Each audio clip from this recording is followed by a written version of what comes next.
What's up, guys? First of all, I want to say if I look a little sad right now, I just stubbed my toe really bad, but I'm gonna be okay. Welcome back to another video. I'm Richard Allan. In this video, we're gonna talk about Nano Dimension. I know it's been a long time since I've regularly made videos, and a lot of you are forgiving me, and I love that. Some of you are still talking crap in the comments, but I forgive you too. You know, I have a forgiving heart.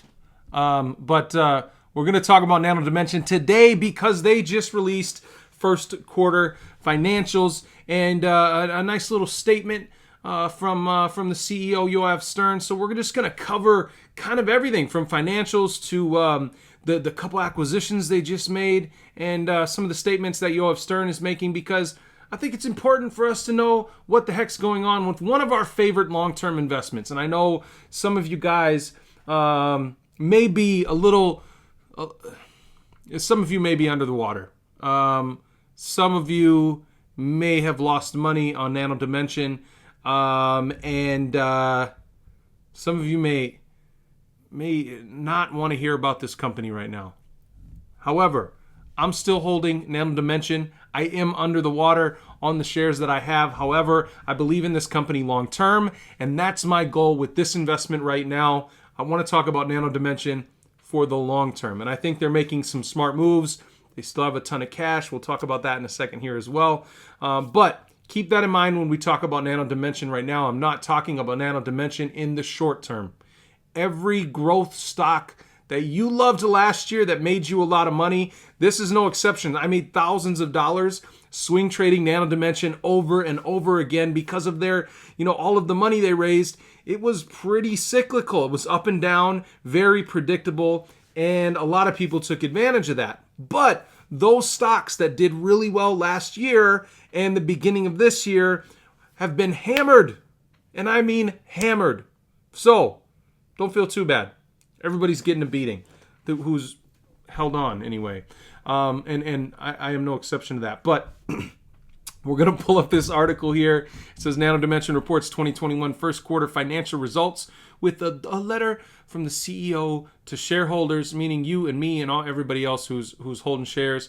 And let's just pull this up. So what these are, this is the first quarter results from the fiscal first quarter ending March 31st, 2021. So the most recent quarter, okay? Nano Dimension reported revenues of $811,000 for the first quarter of 2021. The company ended the quarter with a cash and deposits balance.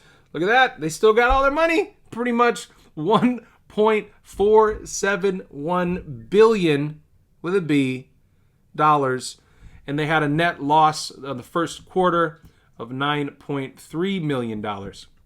Now, Yoav Stern, this is pretty long here. I'm not going to read the whole thing to you guys, but I'm going to cover some of these things. He talks about having a business plan for Nano Dimension and not trying to impress shareholders, short-term shareholders anyway, but he talks about these three access approach. So I want to talk about that here real quick. So the first access, the sale efforts of our existing early bird machines, the Dragonfly LDM, which are slowly recovering from a long coronavirus-related hibernation.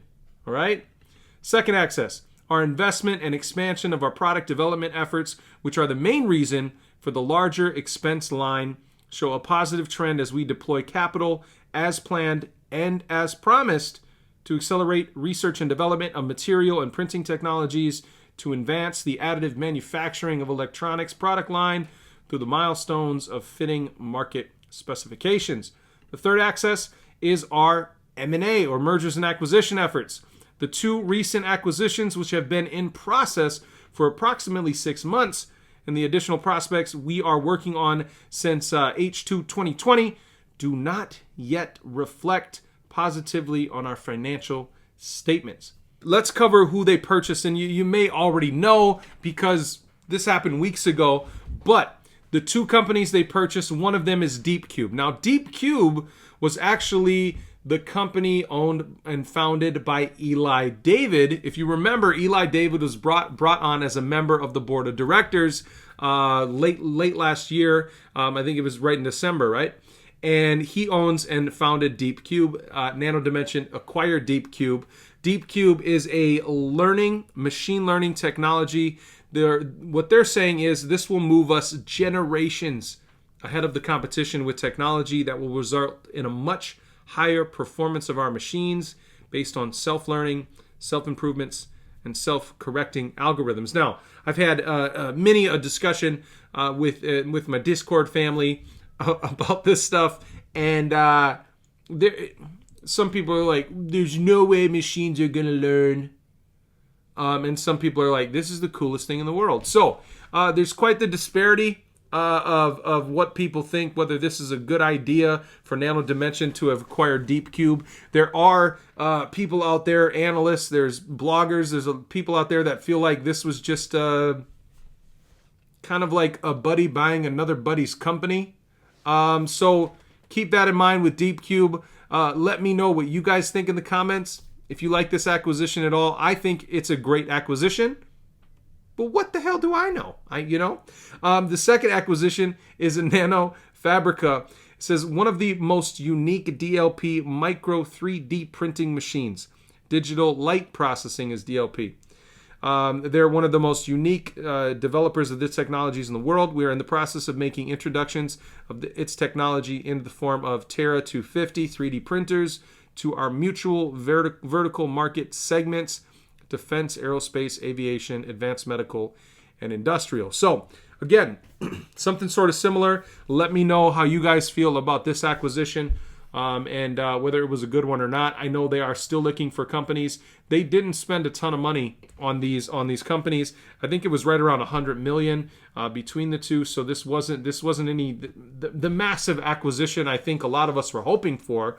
And so I think there's more on the way. Let's jump down to financial results real quick. Again, we just talked about they had $811,000 in revenue in the first quarter of 2021 compared to 1.9 million in the fourth quarter of 2020 and 702,000 in the first quarter of 2020.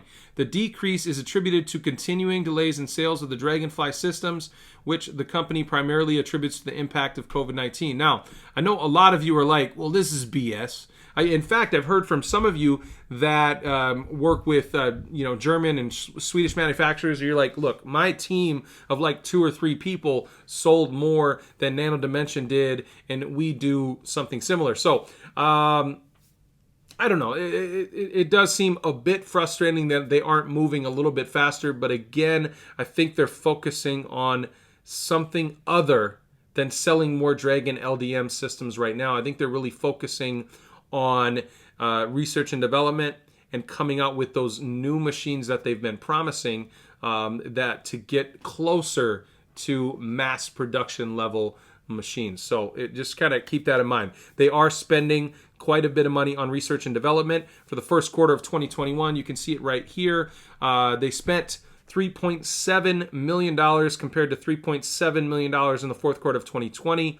But this is actually more than double what they spent in the first quarter of 2020. So keep that in mind. They are spending much more money on research and development. Now, they also had sales and marketing expenses for the first quarter of 2021 were $2.7 million compared to $2.3 million. But look at the difference between 2020 versus 2021. They spent $819 million in the first quarter of 2020. The increase compared to the fourth quarter of 2020 is attributed to an increase in share-based payment expenses and an increase in marketing expenses. General and administrative expenses are going up as well versus last year. So again, they're strengthening their team. They're hiring more people. They're spending more money. They spent actually a little over 3 times as much from the first quarter 2020. So that's another thing of note. And they did lose quite a bit more money, but that is because of the extra spending. Net loss for the first quarter of 2021 was, again, $9.3 million or 5 cents per share compared to $17.4 million or 20 cents per share in the fourth quarter of 2020 and $2 million or 32 cents per share in the first quarter of 2020. Now, remember, they talk about all the cash they have on file. I mean, we're talking a lot, $1.4 billion of cash. They did have a conference call today. And of course, I don't know. I didn't listen to it. Let me know if you guys listen to it. Might be cool. But I'm being patient with this company, and I hope you are too. If you like Nano Dimension long term, it's totally up to you guys. So let me know what you guys think about the couple acquisitions in the comments. I know some of you have reached out and stuff in the Discord or via email. Yeah, I'm still excited for Nano Dimension long term. I'm still excited what they're gonna do with all the patents they have, with all the technology they have, with the acquisitions they've already made with DeepCube and NanoFabrica, and the potential for what companies they might acquire in the future. Now, I'm not swing trading Nano Dimension. I'm not selling my shares. I'm just hanging on long term, taking more of a 5 or 10 year approach, maybe even longer with Nano Dimension, because I believe in this company long term. And maybe I'm wrong. Maybe I'm going to lose all that money, but I'm okay with taking that risk. And you need to ask yourself that same question. Are you okay with taking the risk on a company that's so early in the stages of revenue and product development, and the team they have and acquiring new companies? Are you willing to take the risk and hang on to these shares for the long term? Or are you going to keep, complaining if this doesn't move 10, 20, 30, 40% in a day like we were used to last year? I mean, I keep telling this story. Like the first time I traded Nano Dimension, I made 80%. It was an 80% move in one day. One day. So we saw some craziness last year that we're not seeing be repeated this year. So be patient. Be patient. As Yoav Stern says, be patient with this company if you want to be invested long term. But again, totally up to you. Guys, remember, you can see me over on the Tip Ranks channel Monday through Friday at 1 p.m. Eastern Standard Time. There will be a link in the description for you to go ahead and subscribe over on the YouTube channel. Thank you so much for joining me for another video, and I'll see you tomorrow.